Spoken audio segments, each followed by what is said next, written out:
Hello everyone, myself Trivedi Parth. I welcome all of you in this online lecture on behalf of Srimati Shantaben Haribhai Gajera, English Medium School for Computer Subject of Standard 9th.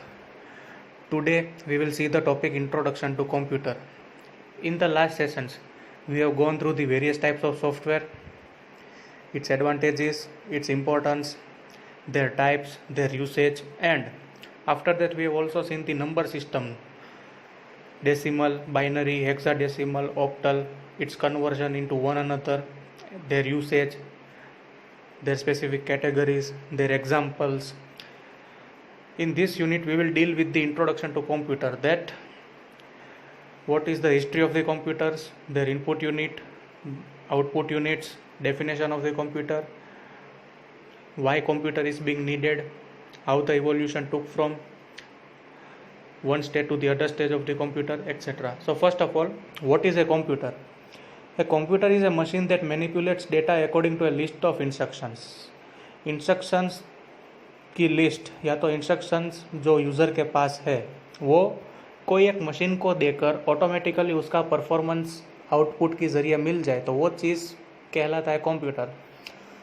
A computer is a device capable of performing computation and making logical decision at the speed millions and even billions of time faster than human beings can. तो computer एक ऐसा device है जो automatic calculation करने के लिए काम आता है मिलियंस या तो फिर billions, we can say micro second के अंदर कैलकुलेशन करके वो रिजल्ट जो है वो डिस्प्ले करवा देते हैं faster than human beings. Computer is an electronic machine which is use for data processing. The output which comes after processing data through computer is called information. और जो फाइनल रिजल्ट हमें मिलता है वो कहलाता है इन्फॉर्मेशन. ऑफ वाई कंप्यूटर्स, तो history of computers के बारे में हम जानते हैं. तो सबसे पहले आया जीरो जनरेशन 1642 से 1945 तक. फिर first generation computers 1945 to 1955. Second generation computers 1955 to 1965. Third generation 1966 to 1970. Fourth generation 1971 to 1980. Fifth generation 1980 up till the present era. तो ये जो है वो बेसिकली हिस्ट्री ऑफ कंप्यूटर्स है कि जीरो जनरेशन से लेकर फिफ्थ जनरेशन तक जो हमने आगे डेफिनेशंस देखा कि एक ऐसा डिवाइस जो ऑटोमेटिक प्रोसेसिंग के लिए काम आए, यूज़र के पास जो इंस्ट्रक्शन है उसको प्रोसेस करके फाइनल जो आउटपुट है वो दिखाने के लिए. सबसे पहले जीरो जनरेशन जो 1642 से लेकर 1945 तक उसका जो है वो कार्यकाल था. मैकेनिकल कैलकुलेटर्स डेवलप किए गए ऑटोमेटिक कैलकुलेशन के लिए और वो थे सबसे पहले जीरो जनरेशन.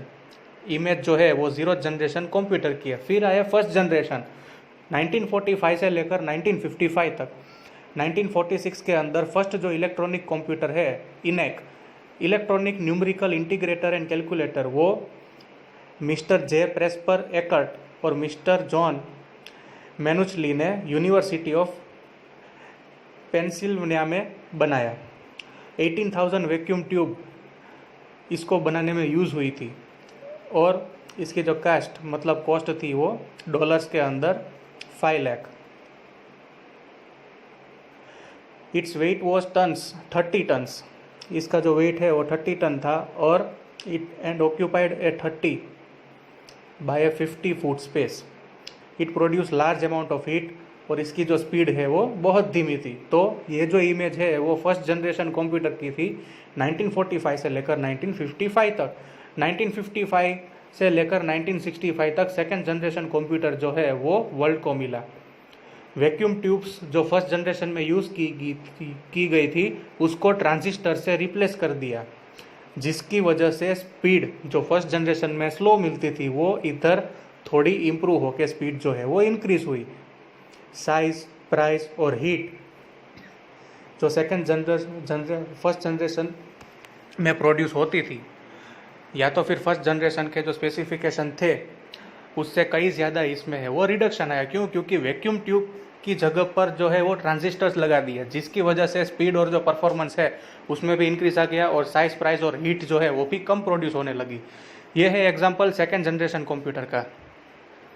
फिर आया third generation 1966 to 1970. Third generation के अंदर जो सेकेंड में ट्रांजिस्टर्स यूज़ किए गए थे उसकी जगह पर इंटीग्रेटेड सर्किट आईसी जो है वो फिट करने में। इंटीग्रेटेड सर्किट मतलब fabrication of 1000 electronic component single silicon chip पर using this drastic reduction in the size of computer. Second generation की इमेज में जो हमने कंप्यूटर की साइज देखी उससे भी जो उसकी साइज है वो रिड्यूस हो गई और स्पीड और परफॉर्मेंस जो है थर्ड जनरेशन की वो हाई हो गई। हीट जो प्रोड्यूस होती थी सेकेंड जनरेशन कंप्यूटर में से वो भी थर्ड जनरेशन के अंदर कम हो गई। तो ये है इमेज थर्ड जनरेशन कंप्यूटर की जिसके अंदर आईसी सर्किट यूज़ की गई है। अब उसके बाद आता है फोर्थ जनरेशन 1971 से लेकर 1980 तक। ये जनरेशन के अंदर इंटीग्रेटेड सर्किट को लार्ज स्केल इंटीग्रेटेड सर्किट से रिप्लेस कर दिया। लार्ज स्केल इंटीग्रेटेड सर्किट मतलब मोर number of electronic component silicon chip पर ज़्यादा इलेक्ट्रॉनिक कंपोनेंट जो है वो सेटअप कर दिए। Low cost, small size, high performance in comparison to third generation computer. तो जनरेशन वाइज जैसे टेक्नोलॉजी में एडवांसमेंट आता गया वैसे ही कंप्यूटर के फील्ड में भी एडवांसमेंट आता गया, जिसकी मदद से स्पीड थी, कॉस्ट थी, साइज थी, हीट प्रोडक्शन थी, वो सब में भी डिफरेंस जो है वो आने लगा। उसके बाद आया फिफ्थ जनरेशन कंप्यूटर्स 1980 से लेकर अभी जो हम यूज़ कर रहे हैं वो, जिसमें LSI जो है वो VLSI से रिप्लेस कर दिया। Very large scale integrated circuit. Size और कॉस्ट जो है ये कंप्यूटर की वो बहुत लेस होती है और इनकी परफॉर्मेंस जो है वो हाई। तो अभी हम जो कंप्यूटर्स यूज़ कर रहे हैं फिफ्थ जनरेशन वाले, वो जो कंप्यूटर्स है वो VLSI की मदद से बने हैं, जिसके अंदर फोर्थ जनरेशन में जो लार्ज स्केल इंटीग्रेटेड सर्किट थी वो सर्किट्स को रिप्लेस कर दिया वेरी लार्ज इंटीग्रेटेड सर्किट, जिसकी मदद से और ज़्यादा साइज भी रिड्यूस हो गई, जैसे कि हम इमेज में भी देख सकते हैं और हम रेगुलर लाइफ में भी देख सकते हैं। साइज भी कम हो गई, हीट प्रोडक्शन वो भी कम हो गया और प्राइस भी जो है वो कम हो गई। अब कंप्यूटर को बेसिकली दो कैटेगरी में डिवाइड हम कर सकते हैं, हार्डवेयर और सॉफ्टवेयर, जिसके बारे में हमने यूनिट 1 में बात की थी। हार्डवेयर मतलब कंप्यूटर के ऐसे कंपोनेंट जो बेसिकली हम टच कर सकते हैं अपनी उंगलियों से, फील भी कर सकते हैं और उसकी मदद से हम अपना काम भी कर सकते हैं। हार्डवेयर कंपोनेंट्स के एग्जांपल देखें तो वो होते हैं keyboards, mouse, monitor, CPU, RAM. Software मतलब ऐसे कंपोनेंट की जो है वो यूज़र की नीड और रिक्वायरमेंट के मुताबिक पर्टिकुलरली कंप्यूटर के अंदर काम करने में मदद आता है, बट हम उसे टच नहीं कर सकते, हम जस्ट एक्सपीरियंस और फील कर सकते हैं। एग्जांपल सारे की सारी एप्लीकेशंस और कंप्यूटर के अंदर जो हम काम करते हैं वो। अब हार्डवेयर कंप्यूटर केस है, CPU central processing unit, monitor, keyboard, mouse, disk drive, zip drive, CD-ROM, DVD, hard drive, memory, speakers, printers. तो ये जो है वो हार्डवेयर कंपोनेंट्स है। अब software, set of instruction that directs the hardware to accomplish a task. तो software को अगर अलग तरीके से डिफाइन करें तो कंप्लीट सेट ऑफ इंस्ट्रक्शन जो हार्डवेयर को डायरेक्शन देता है कोई एक टास्क परफॉर्म करने के लिए। बेसिकली सॉफ्टवेयर जो है वो 3 डिविजन्स में डिवाइड किया जा सकते हैं, सिस्टम सॉफ्टवेयर, एप्लीकेशन सॉफ्टवेयर और थर्ड वन आता है utility software. Based on their work performance and based on their importance of work, जो सॉफ्टवेयर्स है वो बेसिकली 3 कैटेगरीज के अंदर डिवाइड किए हुए हैं, सिस्टम सॉफ्टवेयर, एप्लीकेशन सॉफ्टवेयर और यूटिलिटी सॉफ्टवेयर। तो सबसे पहले आता है सिस्टम सॉफ्टवेयर, या तो उसका दूसरा नाम है ऑपरेटिंग सॉफ्टवेयर। सिस्टम सॉफ्टवेयर क्या काम करते हैं, तो वो कंट्रोल करते हैं कंप्यूटर के सारे कंपोनेंट्स और हार्डवेयर और यूज़र के बीच में जो इंटरेक्शन होता है वो इंटरेक्शन को भी कंट्रोल करने में जो मदद करते हैं वो कहलाता है सिस्टम या तो operating software. Control all the components of computer, interface between user and the hardware. Operating system जो है वो यूज़र के कमांड्स और हार्डवेयर और यूज़र के बीच में जो इंस्ट्रक्शंस सेटअप करने में जो काम आता है वो कहलाता है सॉफ्टवेयर, सिस्टम सॉफ्टवेयर। कंप्यूटर जब हम स्टार्ट करते हैं तब विंडोज़ XP, विंडोज़ 7 जो लिखा हुआ आता है वो कहलाता है ऑपरेटिंग सॉफ्टवेयर की, जो हार्डवेयर और यूज़र के बीच में कनेक्शन की लिंक प्रोवाइड करता है ताकि यूज़र जो है वो अपनी नीड के मुताबिक अपना जो काम है वो कंप्लीट कर सके। सेकेंड वन आता है एप्लीकेशन सॉफ्टवेयर। एप्लीकेशन सॉफ्टवेयर जो है वो यूज़र के नीड के मुताबिक और उसके रिक्वायरमेंट के मुताबिक डिज़ाइन किया हुआ गया कोई software. Example Microsoft Word, Microsoft Excel, Corel Draw, फिर जो गेम्स हम लोग खेलते, पावर पॉइंट जिसके अंदर हम प्रेजेंटेशन बनाते, ACDC, फिर पेंट जिसके अंदर ड्राइंग करते हैं, और MS एक्सेस। थर्ड वन आता है यूटिलिटी सॉफ्टवेयर। यूटिलिटी सॉफ्टवेयर मतलब ऐसे सॉफ्टवेयर की जो कोई प्रॉब्लम्स अगर क्रिएट हो जाती है तो वो प्रॉब्लम ऑटोमेटिकली अपने आप सॉल्व हो जाए, उसके लिए जो सॉफ्टवेयर इंस्टॉल्ड है वो सॉफ्टवेयर कहलाएंगे यूटिलिटी सॉफ्टवेयर, जिनकी मदद से कॉम्प्लेक्स सिचुएशन अगर क्रिएट हो जाती है तो वहाँ पर भी यूज़र को परफॉर्मेंस में कोई भी दिक्कत ना आए। यूटिलिटी जो सॉफ्टवेयर है, वो जो यूटिलिटी सॉफ्टवेयर है वो सारे के सारे हमारे एंटीवायरस सॉफ्टवेयर, वो यूटिलिटी सॉफ्टवेयर कहलाते हैं। इसमें भी दिया है पार्टीशन मैजिक है, एंटीवायरस है, तो ये जो सारे सॉफ्टवेयर है वो यूटिलिटी सॉफ्टवेयर कहलाते हैं। तो बेसिकली ये 3 टाइप के सॉफ्टवेयर है जिसकी मदद से यूज़र जो है वो आसानी से हार्डवेयर के साथ अपना काम कर पाते हैं। Bits and bytes. बिट मतलब 1 डिजिट, या तो 0 या फिर 1। Then comes bite. बाइट मतलब 0 या तो 1, दोनों के कॉम्बिनेशन से बना हुआ कोई भी डिजिट। बाइट को हम ऑक्टेट भी कह सकते हैं। तो हमें पता ही है कि कंप्यूटर जो है वो बाइनरी लैंग्वेज अंडरस्टैंड करता है 0 and 1। अब information processing cycle. Information processing cycle जो है उसके 4 पार्ट्स है, जहाँ पर हर एक पार्ट एक या तो एक से ज़्यादा कंपोनेंट कंप्यूटर के यूज़ करता है पर्टिकुलर काम करने के लिए। इनपुट, प्रोसेसिंग, आउटपुट और फोर्थ वन है स्टोरेज। तो ये जो 4 पार्ट है, ये कोई भी इंफॉर्मेशन यूज़र अगर देता है तो ये 4 पार्ट्स की मदद से जो पूरी प्रोसेस है वो कंडक्ट होती है। इनपुट, प्रोसेसिंग, आउटपुट और उसके साथ ही साथ सॉफ्ट स्टोरेज। यूज़र जो है वो एक बार इनपुट देता है, उसके बाद उसका प्रोसेसिंग होता है, और प्रोसेसिंग के साथ साथ जो यूज़ नहीं होता वो सारा स्टोरेज हो जाता है, और फाइनल जो बच जाता है वो जो रिज़ल्ट है वो उसे आउटपुट के ज़रिए डिस्प्ले करवाते हैं। तो ये है पूरी की पूरी इंफॉर्मेशन प्रोसेसिंग साइकिल की एक साइकिल जो है वो पूरी रिवॉल्व होकर यूज़र को अपना जो फाइनल आंसर है वो दिखाती है। इनपुट। कंप्यूटर डेटा रिसीव करता है यूज़र के द्वारा with the help of any media like keyboard. User जो है वो कीबोर्ड की मदद से जो उसे परफॉर्मेंस करना है, जो कंप्यूटेशन करना है, उसके रिलेटेड जो भी कुछ डेटा होगा तो वो कंप्यूटर को इनपुट करेंगे, जिसकी मदद से आगे का जो लिंक है वो एक्टिवेट हो जाएगा। और फिर आएगा सेकंड स्टेप प्रोसेसिंग, जिसके अंदर computer program performs operation on the data to transform into the information. उसके बाद प्रोसेसिंग यूनिट क्या करेगा, कंप्यूटर को क्या ऑपरेशन करना है, इनपुट क्या मिला है यूज़र के द्वारा, वो सारी चीज़ें कंप्यूटर जो है उसको ट्रांसफॉर्म करेगा बाइनरी लैंग्वेज के अंदर, और उसके हिसाब से वो इन्फॉर्मेशन को रीड करके पर्टिकुलर जो प्रोसेसिंग का टाइमिंग है या तो फिर प्रोसेसिंग की जो साइकिल है वो स्टार्ट कर देगा। उसके बाद आता है third one, output. Computer produces the output through an input device such as monitor to display the results of processing operation. एक बार ये कन्वर्जन हो जाता है बाइनरी लैंग्वेज के अंदर, उसके बाद जो particular as per users command processing की जो साइकिल है वो स्टार्ट हो जाती है। एक बार साइकिल कंप्लीट हो जाए तो with the help of monitor, जो कि आउटपुट डिवाइस है, थर्ड सेक्शन प्रोसेसिंग साइकिल का आउटपुट है वो एक्टिवेट हो जाता है, और मॉनिटर के ऊपर यूज़र को उसका जो रिलेटेड आंसर है वो मिल जाता है। उसके बाद फोर्थ यूनिट जो कि स्टोरेज, वो एक्टिवेट हो जाता है।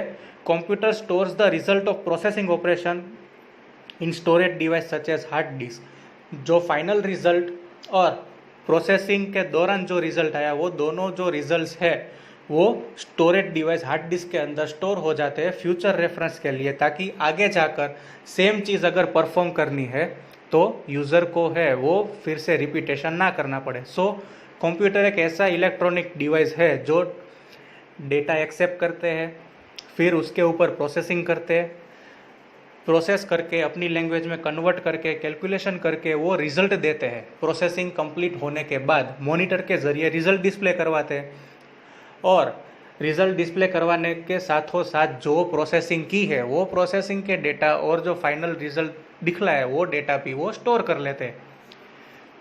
Processor present in system unit is the part that is like computer brain. System unit के अंदर जो प्रोसेसर है वो एक प्रकार से अगर हम देखें तो कंप्यूटर के ब्रेन के जैसे काम करता है। System unit is a personal computer component that houses other device necessary for the computer to function। System unit एक ऐसा कंपोनेंट है कि जो क्या करता है, कंप्यूटर को कब कौन से फंक्शन कैसे करने हैं, किस तरह से कौन से कमांड और कौन से रेगुलेशंस की मदद से परफॉर्म करने हैं, वो उसे गाइड करते हैं और उसकी देख रेख करते हैं ताकि कोई टाइप की एक्यूरेसी है वो छूट ना जाए। अब display device is a personal computer component that enables user to view text and graphical data associated with a computer programme.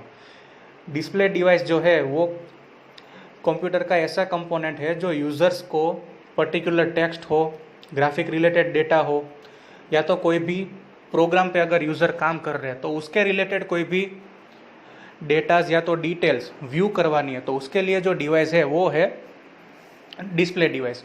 उसके बाद आता है input device. Input device is a personal computer component that enables user to enter data और instruction into a computer. हमने जैसे देखा processing cycle के अंदर सबसे पहले आता है इनपुट डेटा। तो इनपुट डिवाइस मतलब कि कंप्यूटर का ऐसा कंपोनेंट जिसकी मदद से यूज़र जो है वो अपने नीड के मुताबिक अपना काम कर पाते हैं, और सबसे पहले जो अपने पास डेटा है वो इनपुट करते हैं कीबोर्ड के ज़रिए। एक्सटर्नल डिवाइसेस अगर हम देखें तो आते हैं microphone, digital camera, scanner, speaker, printer, network device. External device जो है वो कंप्यूटर के साथ जुड़कर पर्टिकुलरली यूज़र को मदद करते हैं अपना काम और इफ़ेक्टिव और एट्रैक्टिव बनाना, और यूज़र को फ्लेक्सिबिलिटी प्रोवाइड करना ताकि वो एक से ज़्यादा जो काम है वो कर सके। System unit components. अब सिस्टम का जो यूनिट है उसके ही सेवरल इम्पोर्टेंट सब कंपोनेंट्स है कि अगर उनमें से कोई एक में भी दिक्कत आ जाए तो भी पूरे कंप्यूटर की परफॉर्मेंस पर इफेक्ट जो है वो आ सकती है। जैसे कि system board, central processing unit, memory, system bus, storage device. तो ये सारे जो है वो सिस्टम के इम्पोर्टेंट यूनिट्स है। सेंट्रल प्रोसेसिंग यूनिट जिसका शॉर्ट फॉर्म है CPU। The central processing unit sometimes called micro processor या तो फिर सिर्फ processor is the real brain of computer and is where the most of the calculation take place. Central processing unit जो है वो brain of computer कहलाता है, और ये एक ऐसी जगह है जहाँ पर से सारी की सारी जो कैलकुलेशंस है, जो यूज़र्स को as per their need work चाहिए, वो वर्क यूज़र को सेटिस्फैक्टरीली प्रोवाइड करने में हेल्प करता है। वो जो सिस्टम का यूनिट है वो है सेंट्रल प्रोसेसिंग यूनिट CPU। इसीलिए हम उसे ब्रेन ऑफ द कंप्यूटर भी कहते हैं। Then comes the memory. Memory is the personal computer component that comprise the electronic storage areas in the computer. It can be considered either volatile or non-volatile. Memory जो है वो computer का ऐसे component है जो इलेक्ट्रॉनिक स्टोरेज एरियाज कंप्राइज करते हैं computer के अंदर, जिसकी मदद से जो स्टोरेज की फैसिलिटी है वो यूज़र को प्रोवाइड हो ताकि फ्यूचर यूज़ के लिए भी वो आसानी से यूज़ कर सके। Storage device is a system unit component such as hard drive that enables user to save the data or reuse at later time even after the personal computer is shut down and restart. Storage devices मतलब ऐसे device की जो user को facility provide करते हैं कि काम हो जाने के बाद भी अगर वापस से कंप्यूटर स्टार्ट करे या तो सेम एप्लीकेशन स्टार्ट करे तो बनाया गया हुआ डॉक्यूमेंट या तो कोई भी पुराना जो डेटा है वो आसानी से वो स्टोर कर सकते हैं और फिर से उस पर काम कर सकते। तो ये था introduction to computers. Thank you.